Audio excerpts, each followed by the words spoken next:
Sejahtera. Sebelum saya teruskan, saya nak tanya kepada anda semua, tolong bantu untuk memberikan komen. Bilakah pada pendapat anda, bilakah pilihan raya umum perlu dilaksanakan? Paling awal atau paling lewat bila? Adakah pada tahun ini atau tahun hadapan atau pada 2027? Sebenarnya pilihan raya boleh diadakan pada bila-bila masa, yang penting diperkenankan oleh Yang di-Pertuan Agong.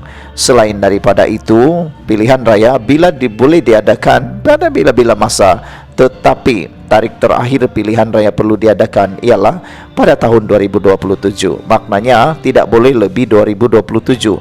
Sepanjang waktu sebelum itu sebenarnya boleh dilakukan pada bila-bila masa. Jadi persoalan sekarang, apa pendapat anda? Patutkah Anwar Ibrahim membuat pilihan raya dalam masa yang terdekat ini? Susulan beberapa perkara yang mengejutkan kita semua, atau patutkah Anwar Ibrahim membiarkan saja pilihan raya itu diadakan tepat pada tahun 2027? Jadi tolong bantu saya pilih di mana satu yang anda pilih. Pilihan pertama, adakan pilihan raya dalam masa yang terdekat atau dalam masa tahun depan atau 2025, atau adakah Anwar Ibrahim perlu menunggu sahaja pada 2027? Tinggalkan komen anda, pilih tempat tersebut. Dan persoalan yang kedua ialah, apa yang akan jadi kalau Anwar Ibrahim adakan pilihan raya dalam masa yang terdekat ini? Pada pendapat anda, mampukah Pakatan Harapan Perpaduan Madani memenangi pilihan raya kalau diadakan dalam masa yang terdekat pilihan raya? Atau adakah itu akan menyebabkan pembangkang pula akan menang? Ada beberapa penganalisis politik menyatakan bahawa kalau pilihan raya diadakan dalam masa yang terdekat, Anwar Ibrahim akan menang kerana Pakatan Harapan sedang dalam keadaan kemuncak yang terbaik. Banyak isu yang boleh membenangkan mereka. Selain daripada itu, Perikatan Nasional dijangka akan menghadapi masalah kalau pilihan raya diadakan dalam masa terdekat, kerana dilihat sekarang berlaku kepincangan dalaman dalam Perikatan Nasional. Organisasi pilihan raya mereka dilihat sedang pincang. Adakah Anwar Ibrahim akan mengambil kesempatan tersebut untuk mengadakan pilihan raya terdekat? Kita pun tak tahu. Anda tinggalkan komen anda, mana satu yang terbaik. Dan persoalan yang kedua yang ingin saya tanya kepada anda semua ialah, adakah kalau diadakan pilihan raya terdekat, Anwar Ibrahim akan menang, atau Anwar Ibrahim akan kalah, atau Perikatan Nasional sebenarnya yang sedang mengalami masalah yang besar? Hari ini kita digemparkan dengan PAS mempertikaikan tindakan Perdana Menteri mahu mengadakan PRU lebih awal. Wow, rupa-rupanya terkesan juga PAS akibat daripada kenyataan Anwar bahawa kalau diadakan pilihan raya dalam masa terdekat, dia yakin Kerajaan Pakatan Harapan Perpaduan akan memenangi pilihan raya tersebut. Rupa-rupanya ini menarik perhatian PAS sendiri. Persoalannya, PAS dah mula takut ke? Takut ke tu? PAS mempertikaikan tindakan kerajaan yang memiliki keinginan untuk melaksanakan pilihan raya umum PRU dalam masa terdekat kerana keyakinan akan memperoleh kemenangan. Ketua Penerangannya Ahmad Fadli Sari berkata, keinginan berkenan tidak bertepatan dengan situasi terkini yang dihadapi oleh rakyat.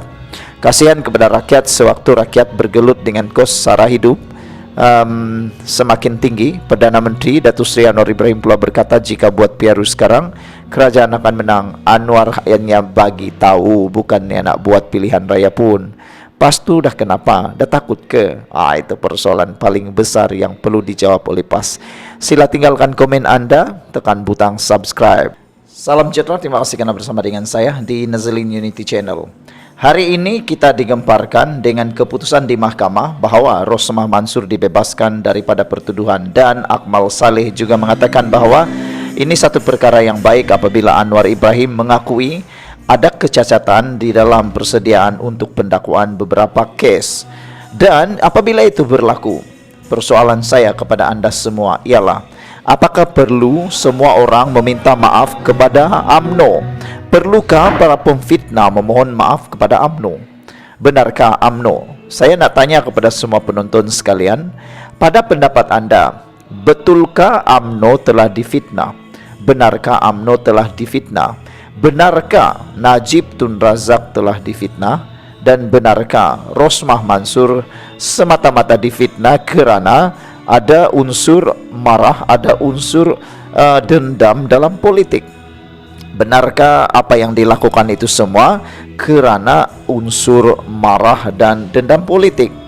Betulkah Rosmah Mansur sebenarnya hanya dibenci orang kerana unsur politik dan bukan kerana melakukan kesalahan?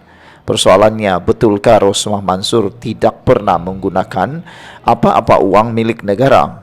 Sedangkan kita telah tahu bahawa dalam kes solar hibrid melibatkan beberapa puluh sekolah di kawasan luar Bandar Sarawak, Rosmah Mansur telah dijatuhi hukuman penjara dan juga denda hampir 1 bilion ringgit. Adakah itu juga fitnah? Sila tinggalkan komen anda untuk isu itu. Adakah Rosmah memang benar difitnah sehingga beliau telah pun dijatuhkan hukuman penjara dan juga denda hampir 1 bilion?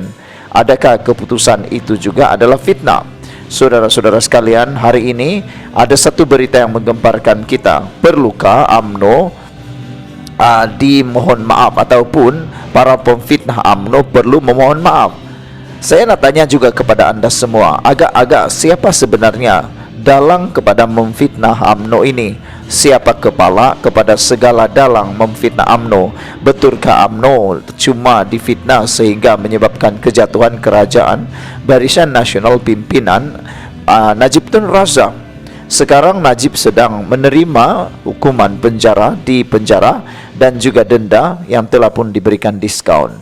Menjadi persoalan kita, benarkah Najib memang difitnah?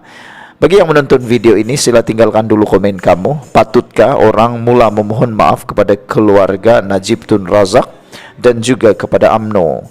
Hari ini di Sinar Harian, seorang menyatakan bahawa kenyataan Perdana Menteri Datuk Seri Anwar Ibrahim bahawa banyak kes pendakwaan semasa pentadbiran Tun Dr. Mahathir Mohamad sebagai cacat serta bermotif dendam disifatkan sebagai pandangan ikhlas dan jujur.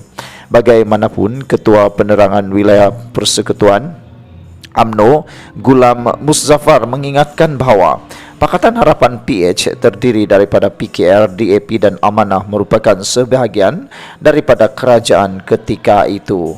Jadi saudara-saudara sekalian, apakah yang dimaksudkan oleh beliau ini? Adakah beliau juga mahu supaya PKR, DAP dan Amanah turut memohon maaf terhadap UMNO? Adakah masa itu hanya berdiam diri menutup telinga dan mata atas kepincangan yang dilakukan, atau setuju kata beliau? Kenapa bila Batu Putih boleh pula buat kenyataan bersama dengan mengatakan mereka tidak terbabit dalam keputusan kabinet yang dibuat oleh Perdana Menteri ke-7 Dr. Mahathir, katanya dalam satu kenyataan. Sebelum kita berpisah, sila tinggalkan dulu komen anda. Patutkah semua orang, terutamanya Tun Mahathir, memohon maaf terhadap UMNO? Kita tinggalkan anda dengan persoalan itu dan tolong bantu saya untuk jawab pertanyaan tersebut.